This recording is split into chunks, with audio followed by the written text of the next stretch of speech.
Davi, que foi um exemplo de vitorioso. Quem concorda comigo, né?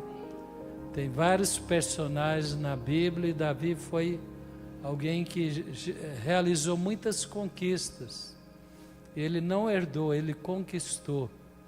Ele aprendeu o caminho da vitória, se tornou vencedor com Deus, em Deus. Saiu de uma família simples de Israel, era o caçula entre os homens, mas ali ele foi desenvolvendo habilidades, foi buscando a Deus, foi aproveitando as oportunidades. E se a gente estuda a vida de Davi, a gente vê realmente muitas vitórias, muitas conquistas. Conquistas na família, conquistas na vida política, conquistas na vida militar, em todas as áreas da vida dele, graças a Deus, Davi foi bem sucedido. Então eu queria destacar alguns aspectos da vida dele, que nós podemos ter também, para que nós possamos imitá-lo e também alcançar vitórias. Quem tem alcançado vitórias aqui na Fonte da Vida? Deixa eu ver, levanta a mão. Graças a Deus por isso, né? Muitas vitórias Deus nos tem dado. Mas Deus vai nos dar maiores ainda. Maiores coisas Deus tem para nós. Maiores vitórias Deus tem para nós.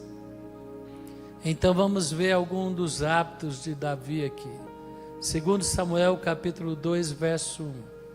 Passado algum tempo, Davi perguntou ao Senhor: devo ir para uma das cidades de Judá?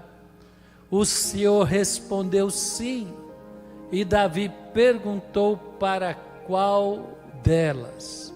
Para Hebrom, respondeu o Senhor. Então Davi foi para Hebrom com as suas duas mulheres, Aionã de Jezreel e Abigail, viúva de Nabal, o carmelita.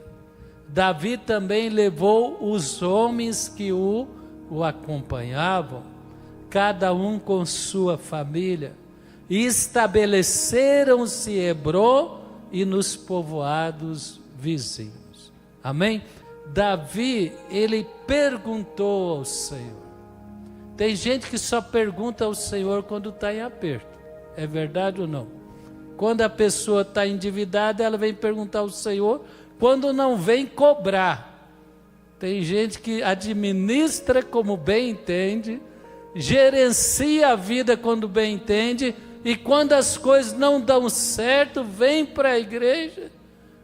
Quando é muito carnal, ele vem cobrar o Senhor. Quando é um pouquinho menos, ele vem, aí sim, clamar ao Senhor. Por que eu estou devendo? Meu irmão, Davi aqui não estava numa fase difícil. Ele estava assim sendo reconhecido e aclamado como rei. Seu maior perseguidor, Saul, faleceu na guerra com seu maior amigo, que era Jonatas, filho de Saul. E aí a palavra diz que todo Israel voltou os olhos para Davi. Era o momento, vamos dizer assim, que ele poderia inclinar, que ele poderia direcionar e falar: não, Deus está comigo, vou fazer o que der na minha cabeça. Mas ele tinha um hábito de consultar o Senhor. E Davi consultava o Senhor, aqui não fala, mas se você estudar a história dele, a vida dele, lá em Ziclag, quando ele estava no aperto, ele também se fortaleceu em Deus, e ele chamou o sacerdote para ali, seria um culto, né? O sacerdote buscar a Deus, um culto para buscar a direção de Deus. Então Davi, ele tinha o hábito contínuo, seja no vale, seja nos lugares altos, de consultar ao Senhor. Às vezes nós agimos na precipitação da presunção, Às vezes também nós agimos debaixo de pressão. A palavra diz que Saul, o antecessor de Davi, ele viu que os filisteus estavam cercando o seu exército, e Samuel, o profeta, o sacerdote, não estava no limite, né? Samuel não atrasou, mas ele chegou na última hora marcada com Saul. Mas Saul, debaixo daquela pressão, ele se precipitou, ele fez o sacrifício e ele deu uma direção, ele não esperou o sacerdote. Não é só consultar o Senhor. Davi, ele consultou ao Senhor. E é interessante a dependência de Davi e a maneira de Davi consultar o Senhor era na igreja. Ele era rei, ele era salmista, ele era, vamos dizer assim, um arpista, não sei qual instrumento, é harpa, né? Trocava a harpa para acalmar Saul. E ele tinha essa unção de um ministério talvez de louvor. Mas ele sabia que para ouvir Deus e não pegar uma sintonia errada, ele precisava estar debaixo da autoridade do sacerdote na igreja, na congregação.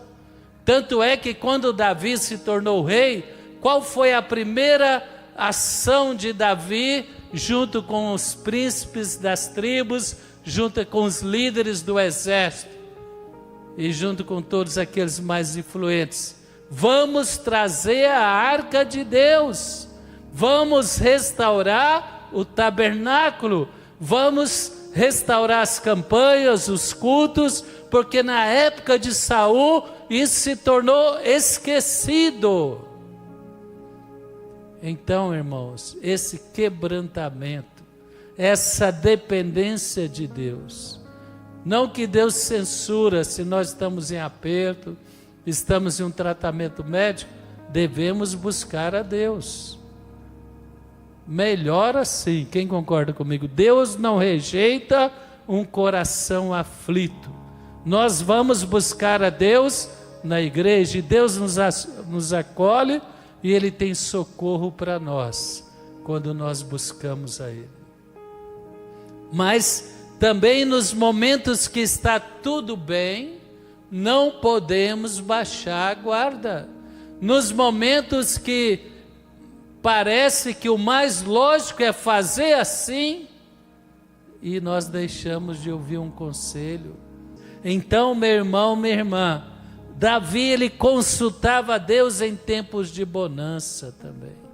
E outra coisa, ele não precipitava, porque tem gente que consulta a Deus. Deus, eu posso fazer isso? Aí você já conversou com aquela pessoa que ela está tão assim determinada numa direção, que quando você começa a falar, ela para de te ouvir e vai embora? Quem já viu pessoa assim, né? Você começou a falar e você ia continuar, ela não, obrigado, só isso, tchau. Né? Não, Davi, ele foi tão atencioso, ele era tão sensível, e isso é um segredo das vitórias de Davi. Olha que tem homens de Deus na Bíblia que se precipitaram. Josué fez uma aliança com os gibeonitas, e ele ficou ali com, como é que fala, um espinho no sapato, porque ele não consultou a Deus. Eles vieram forjando uma mentira, e Josué e os líderes das tribos falaram, não, vocês não são do povo desta terra, e eles fizeram aliança, e depois que eles fizeram aliança, não poderia ser quebrada. E eles tiveram que suportar aqueles que deveriam ser expulsos da terra, porque eles foram enganados. Você lê lá na Bíblia, a Bíblia fala, o erro de Josué foi porque não consultou a Deus. Fala comigo, Deus dá conselho para quem quer ouvir, né? Ele dá conselho para quem quer ouvir. Se nós não ouvimos a Deus, nós aprendemos com os espinhos. Nós aprendemos com as decisões erradas, que trazem consequências ruins. Deus é muito injustiçado, né, irmão? Tem gente que não consulta, tem consequência ruim e ainda reclama e briga com ele. Então, meu irmão, Davi, ele falou: Deus, devo ir para uma das cidades de Judá? O Senhor respondeu sim. Aí ele pegou o sim, reuniu os líderes, pensou, mais natural é ir para Jerusalém. Vão aproveitar que a maré está boa. Se a gente não entrar em Jerusalém agora, a gente não entra mais. O raciocínio natural era esse. O raciocínio lógico é esse. Mas Davi, o que ele fez? Não. Ele perguntou para qual delas. Está vendo como Deus age? Você pergunta, devo fazer isso? Deus fala, deve. Aí você faz e da sua maneira não dá certo, briga com Deus. Aí Deus fala, mas você perguntou a maneira que devia fazer? Você não perguntou. Irmãos, o segredo da vitória é a dependência de Deus e consultar Deus com quebrantamento, sem presunção, e na igreja debaixo da autoridade sacerdotal. Quem concorda diz amém. E aí Deus respondeu para Hebrom.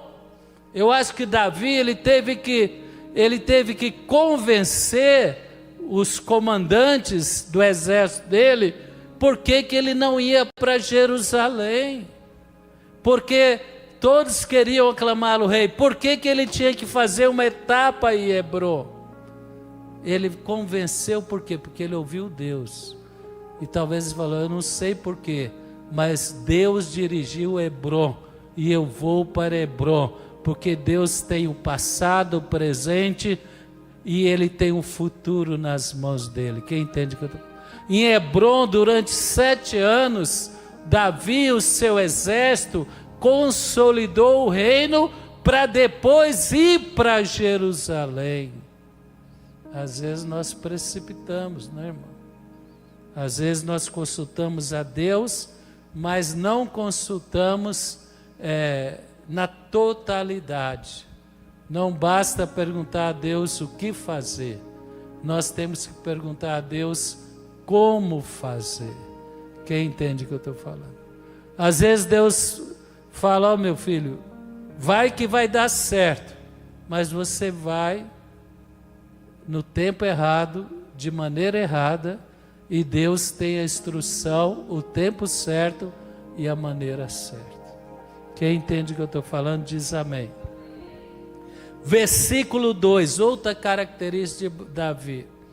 Então Davi foi para Hebrom com as suas mulheres, e Davi também levou os homens que o acompanhavam, cada um com sua família, e estabeleceram em Hebrom e nos povoados vizinhos. Irmão, Davi escolheu levar a família junto. Uma das coisas que a gente vê que é uma característica da fonte é o quê? A família sendo ungida, a família junta na obra de Deus. Quem entende? O apóstolo ensinou a equipe o quê? Você tem que estar na obra e você tem que levar a sua família para a obra. E graças a Deus isso tem acontecido várias gerações na fonte da vida. E isso tem acontecido por causa da visão. Certa vez Jacó, o irmão de Jacó, o reencontro de Jacó, que se tornou Israel, com seu irmão Esaú, não é Esaú?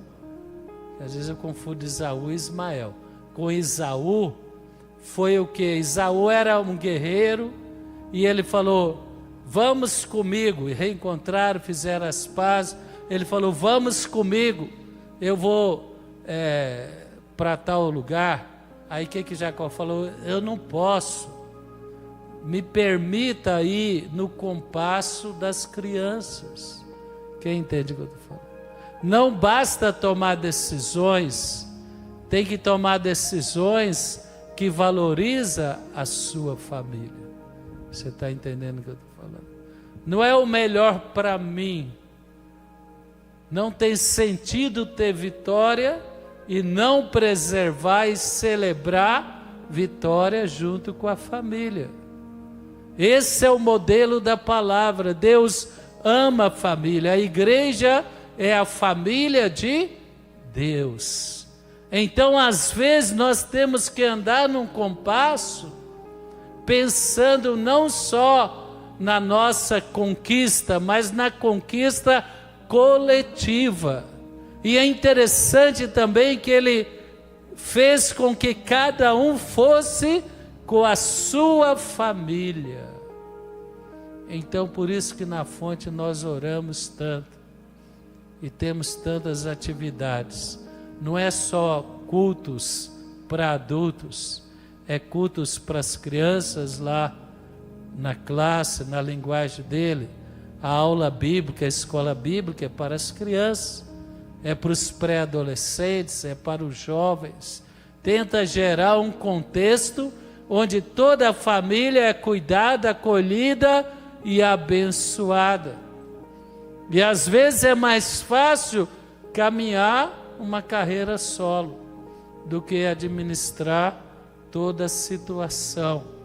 Mas quando nós tomamos decisões e pensando também não só numa conquista pessoal, individual, quem entende o que eu estou falando?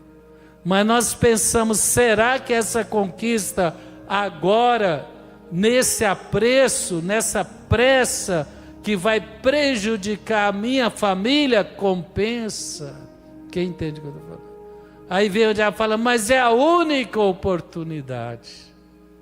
Não, às vezes não é.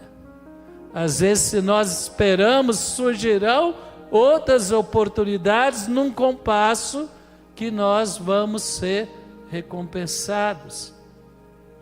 Irmão, quem que salvou Paulo de ser morto? Interessante isso, né? Quem que salvou Paulo de ser morto pelos judeus? Sobrinho dele. Certa vez o irmão falou para mim, sabe quem que foi lá falar com o capitão que tinha uma conspiração para matar Paulo? Foi o sobrinho dele. E por que que o sobrinho de Paulo lembrou de Paulo? Porque mesmo em tanta atividade que Paulo tinha, ele não desconsiderou o sobrinho. É verdade ou não é?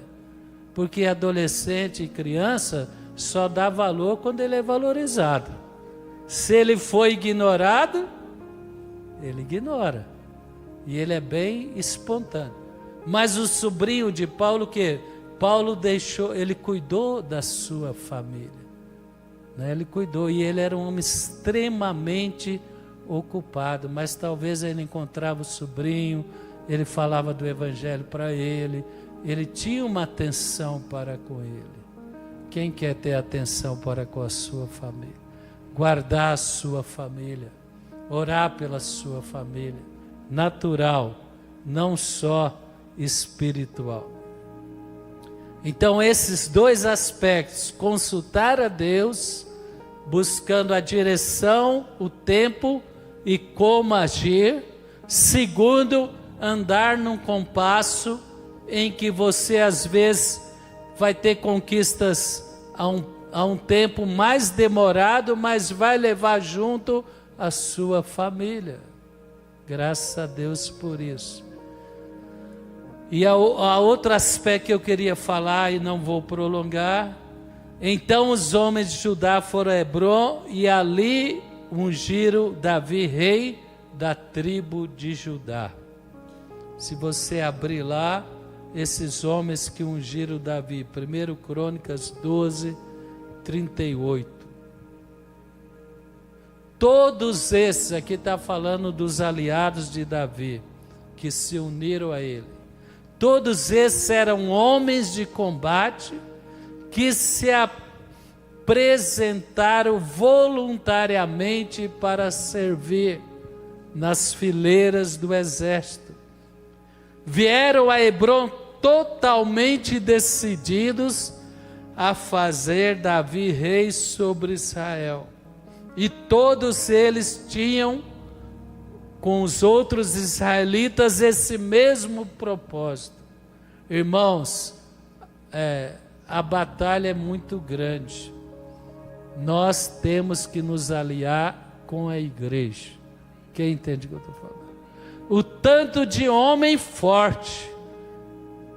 É fácil relacionar com pessoas fortes? Não é, porque eles têm opinião. Eles confrontam. É verdade ou não é verdade? Eles tinham opinião, eles eram fortes. Jobe uma vez chamou a atenção de Davi. Então eram pessoas de personalidade, de determinação, mas Davi sabia que só iria conquistar e ter vitória contra os inimigos se ele aliasse às pessoas de valor, que têm o mesmo propósito, que têm o mesmo Deus, que têm uma visão do reino de Deus acima de todas as coisas. E isso Davi não abriu mão. Ele levou junto a equipe dele, ele não abandonou a equipe dele. Ele valorizou, ele cuidou. A palavra diz que o começo do exército de Davi eram amargurados e endividados. Quem lembra? Na caverna de Adulão se uniram a Davi homens perseguidos, endividados e amargurados. Mas ele sabia que as conquistas e a vitória e se tornaria forte para vencer o inimigo se ele se aliançasse com pessoas que amavam a Deus e amavam Israel. E na fonte da vida nós amamos a Deus e amamos o povo de Deus, a igreja. Quem ama a Deus é a igreja. Então esses valentes têm que ser aqueles que estamos juntos num projeto ID, estamos juntos em prol do sucesso da igreja. Isso exige esforço, isso exige comprometimento, mas sabe o que vai acontecer? Isso vai fortalecer você e a sua casa. A hora que o inimigo tentar te tocar, você vai ter um exército valoroso ao seu lado, você vai ter uma igreja de homens e mulheres corajosos ou valentes de oração, que vão cobrir a sua vida, que vão interceder por você, que vão te amparar. Essas três coisas levou, entre outras, Davi a se tornar vitorioso.